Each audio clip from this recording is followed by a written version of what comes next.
नमस्कार। आज श्री माघ मास कथा 21वां अध्याय आरंभ। ब्राह्मण वेद निधि को उनके पुत्र और गंधर्व कन्याओं की मुक्ति का उपाय बतलाते हुए महर्षि लोमश ने कहा, वेद निधि, यदि ये पिशाच योनि को प्राप्त गंधर्व बालाएं तथा आग्नेय मेरे साथ प्रयागराज चलकर विधि पूर्वक माघ मास का स्नान करें, तब माघ मास के अंत में इन्हें अवश्य ही मुक्ति प्राप्त हो जाएगी। इसके अलावा मेरी दृष्टि में इनकी मुक्ति का कोई अन्य मार्ग नहीं है। पाप तथा श्राप की शांति माघ मास में तीर्थ पर जाकर स्नान करने से ही होती है। माघ स्नान के प्रभाव से 7 जन्मों तक के पाप भी नष्ट हो जाते हैं। विभिन्न नदियों और तीर्थों में स्नान का महात्म बतलाते हुए महर्षि लोमश ने कहा, हे विप्रवर, महानदी स्वर्गभद्रा, कृष्णा, कावेरी, सरस्वती, ताप्ती, गोदावरी आदि किसी भी नदी में माघ स्नान करने से स्वर्ग लोक प्राप्त होता है। नैमिषारण्य में माघ स्नान करने से विष्णु भगवान का सानिध्य प्राप्त होता है। तीर्थराज पुष्कर में माघ स्नान करने से ब्रह्मा का सामीप्य प्राप्त होता है।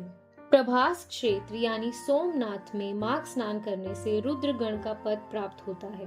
कुरुक्षेत्र में माघ स्नान करने से इंद्रलोक प्राप्त होता है। देव सरोवर में माघ स्नान करने से योग सिद्धि का फल प्राप्त होता है। देवकी में स्नान करने से मनुष्य को देव शरीर प्राप्त होता है। माघ मास का स्नान गोमती में करने से पुनर्जन्म नहीं होता और मोक्ष प्राप्त हो जाता है।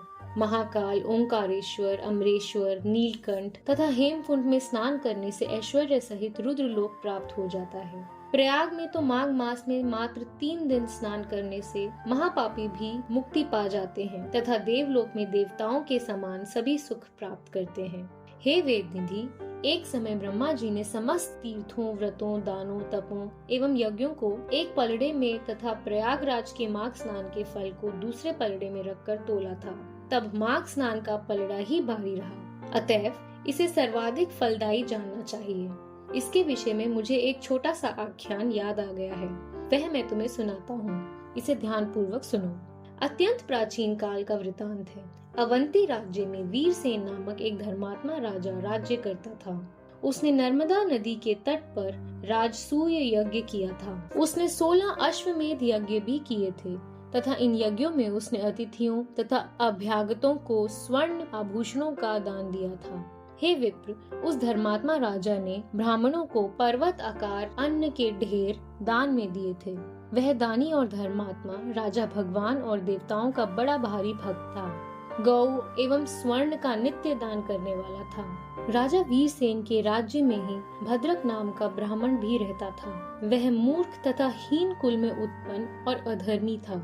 अज्ञानी होने के कारण वह कृषि कार्य करके अपना भरण पोषण करता था, परंतु वह यह कार्य भी अधिक दिनों तक नहीं कर सका। तब उसके निष्क्रिय और धर्म रहित आचरण से दुखी होकर परिवारजनों ने उसे घर से निष्कासित कर दिया। तब वह क्षुधा तथा कष्ट से व्यथित होकर इधर उधर भटकने लगा। हे विप्रवर, एक दिन तीर्थ यात्रियों का एक दल स्नान के लिए श्री प्रयागराज जा रहा था।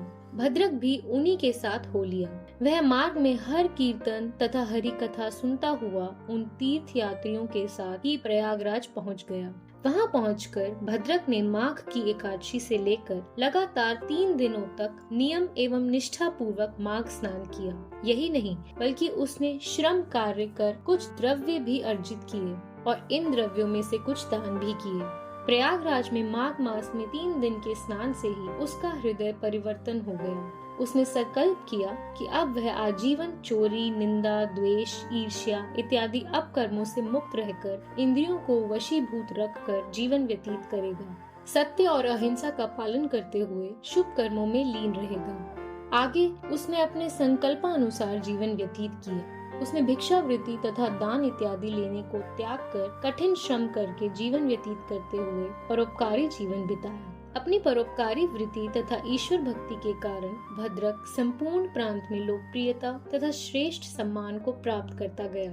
उसने खूब धन, ऐश्वर्य तथा यश प्राप्त किया। पृथ्वी पर लंबा और ऐश्वर्यपूर्ण जीवन बिताने के पश्चात देवयोग से राजा वीरसेन और भद्रक की एक ही समय में मृत्यु हो गई।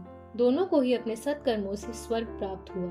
महर्षि लोमश ने कहा, मैंने स्वर्ग में जाकर उनकी स्थिति को स्वयं देखा है।